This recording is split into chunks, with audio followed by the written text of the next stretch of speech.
인생에서 가장 중요한 두 가지를 꼽으라면 저는 망설이지 않고 이렇게 말합니다. 직업과 배우자. 사람들은 직업 하나를 얻기 위해 정말 많은 시간을 투자합니다. 초, 중, 고, 대학교까지 최소 16년이죠. 공부하고 시험 보고 스펙 쌓고 자기소개서 수십 번 고쳐 쓰면서 이 일이 나한테 맞을까? 끊임없이 고민합니다. 그렇다면 배우자를 선택하는 문제에는 어떨까요? 이상할 정도로 거의 고민하지 않습니다. 언젠가 좋은 사람 만나겠지? 인연이 오면 자연스럽게 결혼하겠지?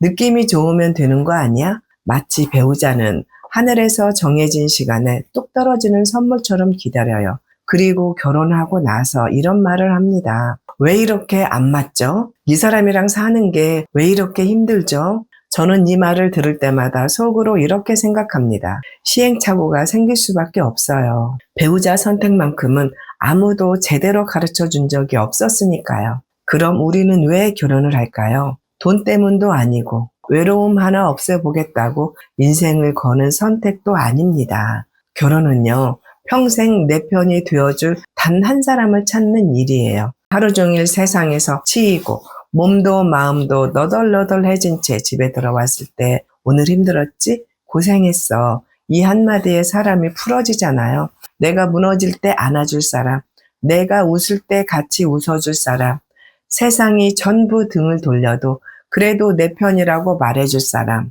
그 사람이 배우자입니다. 그래서 결혼을 하는 거죠. 그런데 현실은 어떨까요? 결혼 때문에 더 외롭고 결혼 때문에 더 힘들어하는 사람들이 너무 많습니다. 저는 상담을 하며 이 장면을 정말 많이 봐왔습니다. 선생님, 우리 남편이 저를 이해를 못해요. 아내랑 대화가 안 돼요. 선생님, 이혼해야 할까요? 같은 집에 살지만 마음은 점점 멀어집니다. 왜 이런 일이 생길까요? 결혼은 인생의 방향을 바꾸는 선택이기 때문입니다. 직장은 힘들면 옮길 수 있지만 결혼은 그렇지 않습니다. 아이, 경제, 가족관계까지 한번 얽히면 쉽게 끊어낼 수가 없어요. 그래서 잘못된 결혼은 사람을 서서히 소모시킵니다. 아침에 눈 뜨는 게 무겁고 문득 이런 생각이 듭니다. 이게 내 인생인가? 반대로 잘 선택한 결혼은 시간이 갈수록 다릅니다. 점점 더 든든해지고 이 사람 없는 삶이 상상되지 않아요. 상담을 하다 보면 이렇게 말하는 분들 생각보다 정말 많습니다. 그런데 우리는 왜 배우자는 감으로 선택할까요? 좋아서요? 사랑해서요? 그것만으로는 부족합니다. 결혼은 감정이 아니라 구조의 문제입니다. 어떤 사람과 함께 할 때 내 인생이 덜 아프고 더 단단해지는지 그 이야기를 오늘 이 영상에서 풀어보겠습니다. 상담을 하다 보면 정말 자주 듣는 질문이 하나 있습니다. 선생님, 제 사주에는 어떤 사람이 배우자로 나와 있나요? 이 질문을 들을 때마다 저는 잠깐 멈칫하게 됩니다. 이 말 속에는 명리학에 대한 오해가 너무 많이 담겨 있기 때문이에요. 많은 분들이 이렇게 생각합니다. 사주에는 만나야 할 사람이 이미 정해져 있다. 팔자에 나온 사람과 결혼하게 되어 있다. 이 말이 주는 위안은 상당히 큽니다. 내 선택이 아니라 운명이라면 지금의 고통도 팔자니까라고 설명할 수 있으니까요. 하지만 제가 오랜 시간 상담을 하며 분명히 알게 된 게 하나 있습니다. 사주에는 사람이 정해져 있지 않습니다.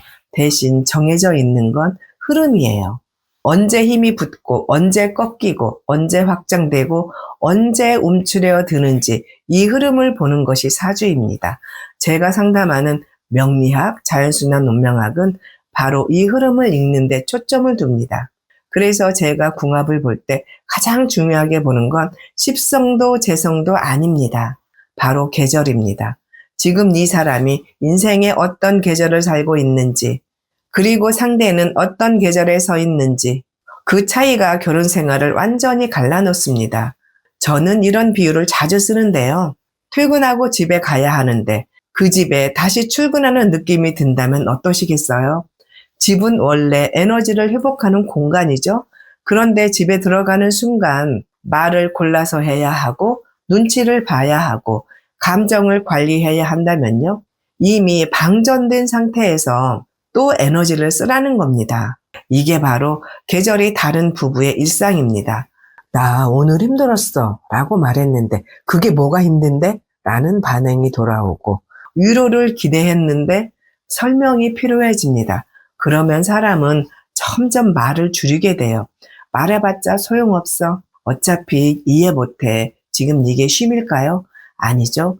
집이 제2의 직장이 됩니다. 그래서 많은 부부들이 서로를 미워해서가 아니라 너무 지쳐서 멀어집니다. 중요한 건 이겁니다. 이건 사주가 나빠서도 누가 잘못해서도 아닙니다.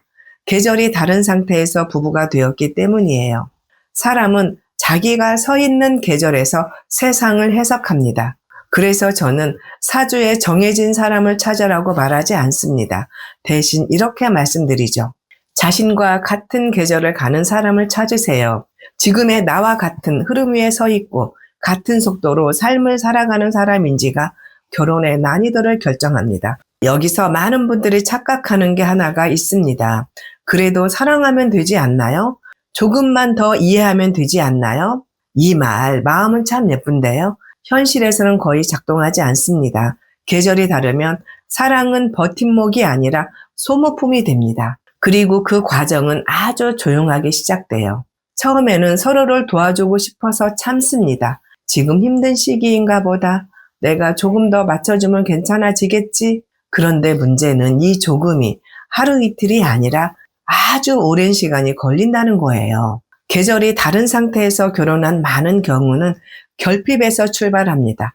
외로움, 불안, 경제적 부족, 이 마음 자체는 문제가 아니에요. 문제는 결핍을 채우기 위해 결혼할 때 관계의 위치가 처음부터 기울어진다는 것입니다. 한쪽은 필요한 사람, 한쪽은 필요한 대상이 되죠. 이 구조가 만들어지는 순간 관계는 더 이상 동동할 수 없습니다.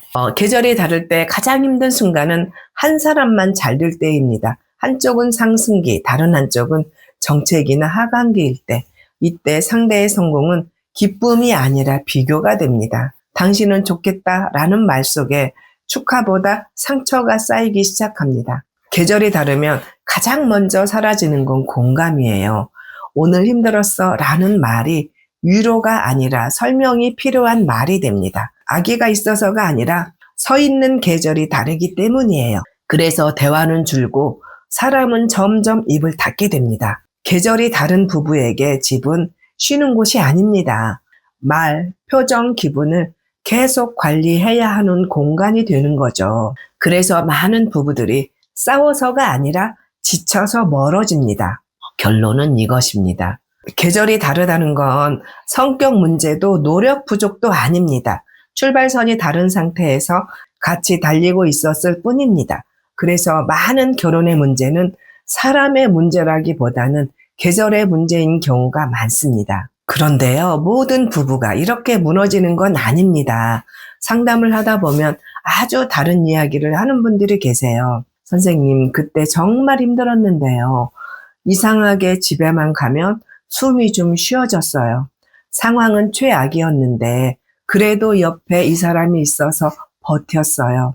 이 말을 하는 분들의 공통점이 있습니다. 상황이 좋아서가 아니에요. 돈이 많아서도 문제가 없어서도 아닙니다. 계절이 같았습니다. 계절이 같은 부부는 집에서 대단한 대화를 하는 게 아니에요. 해결책을 찾지도 않고 누가 맞는지 따지지도 않아요.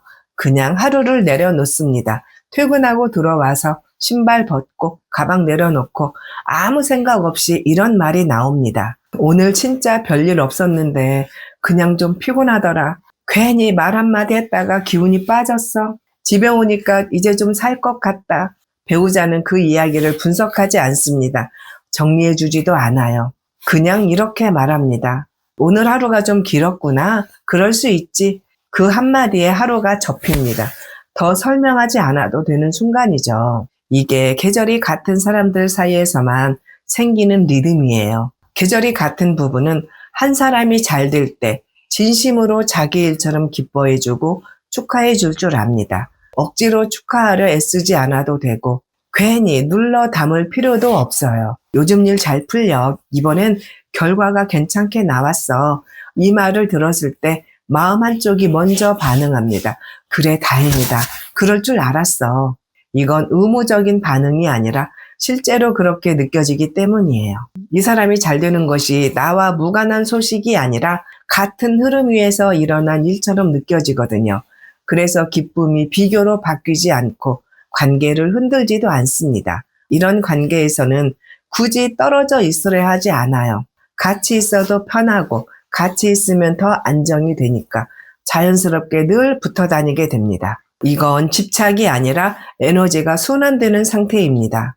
물론 계절이 같아도 싸웁니다. 의견이 다르고 서운하고 짜증날 때도 있어요. 그런데 결정적인 차이가 있습니다.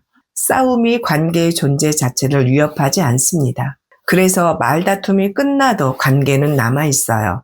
기본 전제가 같기 때문입니다. 그래도 이 사람은 내 편이다. 이 전제가 있으면 싸움은 관계를 무너뜨리는 계기가 아니라 서로를 더 알아가는 시간이 되기도 하고 관계를 더 단단하게 만드는 계기가 되기도 합니다. 결혼은 누가 더 좋은 사람인가의 문제가 아닙니다. 누가 더 다정한가? 누가 더 희생적인가의 문제도 아니에요. 같은 계절에 서 있느냐, 이게 전부라고 해도 과언이 아닙니다. 계절이 다르면 집이 긴장의 공간이 되고 계절이 같으면 집이 회복의 공간이 됩니다. 그래서 어떤 결혼은 진짜 가족이 되고 어떤 결혼은 이유도 모른 채 서서히 닳아 없어집니다. 사주에 정해진 사람을 찾으려고 하지 마세요. 그건 없습니다. 대신 나와 같은 계절을 사는 사람인지를 보세요.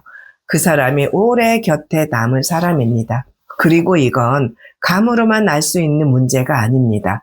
제대로 보려면 공부를 하셔야 합니다. 공부라는 게 어렵고 복잡한 게 아니라 내 인생의 흐름을 이해하는 일입니다. 그걸 알아야 사람을 고를 때도 흔들리지 않고 결혼이라는 선택 앞에서 내 삶을 지킬 수 있습니다. 그럼 이런 질문이 남습니다. 그럼 그런 사람은 어떻게 알 수 있을까요? 방법은 의외로 단순합니다. 1년 이상 사귀어 보면 알 수 있어요. 머리로 계산해서 아는 게 아니라 몸으로 먼저 느껴지거든요. 같이 있으면 편한지, 잘 될 때 마음이 뒤틀리지 않는지, 힘들 때 굳이 설명하지 않아도 되는지, 이건 조건으로 판단할 수 있는 게 아닙니다. 같은 시간을 살아보면 자연스럽게 드러납니다. 다만 그 감각이 헷갈리는 분들도 계세요. 이게 익숙해서 편한 건지 아니면 정말 같은 흐름인지, 그래서 조금 더 구체적으로 확인하는 방법을 영상 아래 고정 댓글 링크에 정리해 두었습니다. 오늘 이 영상에서 이것 하나만 기억하셔도 충분합니다. 결혼은 운명처럼 만나는 사람을 찾는 게 아니라 시간을 함께 살아도 나를 닳게 하지 않는 사람을 알아보는 일이라는 것, 그 감각을 믿으셔도 됩니다. 오늘 이 이야기가 여러분의 선택 앞에서 조금이라도 기준이 되었기를 바랍니다. 시청해 주셔서 감사합니다.